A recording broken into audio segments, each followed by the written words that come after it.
Hello everyone, life and little বাইটসের আরও একটি ভিডিওতে আপনাদের সকলকে স্বাগত জানাই। আশা করি আপনারা সবাই খুব ভালো আছেন। সকাল এখন 8:30 মতো বাজে। চলুন মায়ের আশীর্বাদ নিয়ে আজ আরেকটা নতুন দিন শুরু করি। এই কদিন ধরে স্নোফল হওয়ার জন্য সকালের দিকে তাপমাত্রাটা অনেকটাই থাকছে নিচের দিকে। গৌরিক উঠে পড়েছে। এখানে আসার পরে গৌরিককে আমরা এই ওয়াকারটা কিনে দিয়েছি। দেশে থাকতে ওর একটা ওয়াকার ছিল, যেটা নিয়েও বাড়িতে ঘুরে বেড়াতো। সত্যি বলতে ও এখন আস্তে আস্তে স্টেপ ফেলা বা হাত ছেড়ে 1-2 স্টেপ হাঁটা এগুলো শিখে গেছে।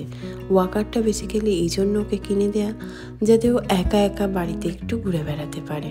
তবে এই ওয়াকারের ঘোরাটা দেখে ও খুব এনজয় করে। আজ ব্রেকফাস্টে একটু উপমা বানিয়েছিলাম। না, ঠিক আমি বানাইনি, আমি বানিয়েছি বললে ভুল হবে। আমি সেদিন ইন্ডিয়া বাজার থেকে এমটিআরের এই 3 মিনিটস উপমাটা নিয়ে এসেছিলাম। এটা ভার্মিসেলি উপমা ছিল, বানাতেও খুব একটা অসুবিধা হয়নি। সাথে বানিয়ে নিয়েছিলাম একটু কফি। বাইরে ওই যে গাড়িগুলো যাচ্ছে সেইগুলো দেখে ওরা তো আনন্দ। ও এখান থেকে দাঁড়িয়ে দাঁড়িয়ে দেখতে খুব ভালোবাসে। আর যাবো একটু টার্গেটে। ওই যে আপনাদের একদিন বলছিলাম না, এখানে আসার পরে আমি বিভিন্ন জায়গায় ঘুরে ঘুরে দেখছি কোথা থেকে কি কিনলে ভালো হয়। টার্গেটের নাম তো আমি আগে শুনেছি, তবে টার্গেটে আগে যাওয়া হয়নি। তাই ভাবলাম আজকে টুকিটাকি কিছু জিনিস কেনার জন্য টার্গেট থেকে হয়ে আসি। বরফ তো এখনও জমে আছে, সাথে রাস্তাঘাটও কেমন নোংরা হয়ে গেছে দেখুন। যেহেতু এখন গত 2-3 দিন ধরে আর স্নোফলটা হচ্ছে না, সেই জন্য এবার আস্তে আস্তে বরফটা গলছে। আজকের অনেকটাই গলে গেছে, কারণ আজকের ফোরকাস্টে বেশ সুন্দর রোদ্দুর ছিল। তাপমাত্রা যদিও 0 ডিগ্রির নিচেই, তবে যেহেতু নতুন করে আর বরফ পড়ছে না, তাই এবার বরফটা আস্তে আস্তে গলছে। তবে কিছু কিছু জায়গা এখনও বরফের নিচে। আমাদের দিকটা উত্তর আমেরিকা বলা যেতে পারে। এখানে এরকম মারাত্মক ঠান্ডা পড়েছে এই বছর। শুধু গেথার্সবার্গ নয়, আমাদের এখানে বাল্টিমোরে বলে একটি জায়গা আছে, জার্মান টাউন বলে একটি জায়গা আছে। এরকম ছোট ছোট শহর, সেই মনে আছে গেছিলাম কলম্বিয়াতে। কলম্বিয়াও এখান থেকে খুব কাছে, ওয়াশিংটন খুব কাছে। এই সমস্ত জায়গাতেই এবারে পড়েছে মারাত্মক বরফ। বরফ পড়তে আশপাশটা সুন্দর লাগলেও মনে খারাপ ভাবছে এটা থেকে যে ক্যালিফোর্নিয়ার সাইডে হয়েছে ভয়ঙ্কর দাবানল। অনেক অনেক মানুষের জীবন হয়েছে বিপর্যস্ত। খবরে আসছে, বারবার ফোনের নোটিফিকেশনে আসছে। ঈশ্বরের কাছে কামনা করি ওনারা তাড়াতাড়ি এই পরিস্থিতির কবল থেকে মুক্তি পান। কোনো কোনো জায়গা তো একদম পুড়ে ছাইও হয়ে গেছে। যাক, ঈশ্বর ওনাদের রক্ষা করুন, এই প্রার্থনা করি। টার্গেটে এসে গেছি। টার্গেটে ঢোকা মাত্রই যে জিনিসটা আমার চোখে পড়লো, প্রথমেই ওনারা সাজিয়ে রেখেছেন বাড়ির যাবতীয় জিনিসপত্র। আর প্রতিটা জিনিসই খুব সুন্দর। সে রান্নার জিনিস হোক বা বাড়ি সাজানোর জিনিস হোক, বা বাচ্চাদের জিনিস হোক, ভারী সুন্দর লেগেছে আমার টার্গেটে এসে। কস্কোটা অন্যরকম। কস্কোতে গিয়ে ফল, শাক, সবজি ওই সমস্ত জিনিসগুলো আমার কস্কোর সবচেয়ে ভালো লেগেছে। আর ইন্ডিয়া বাজার তো আপনারা জানেনই, ইন্ডিয়া বাজারে আমাদের দেশের জিনিসগুলোই সবচেয়ে সুন্দর। তবে এছাড়াও বাড়ির নানা রকম জিনিস বা গিফট আইটেম, যেই সমস্ত জিনিস কেনার জন্য আমার কিন্তু টার্গেটটা বেশ ভালো লাগলো। কেনাকাটা আমার হয়ে গেছে, এবার ফিরবো বাড়ির দিকে।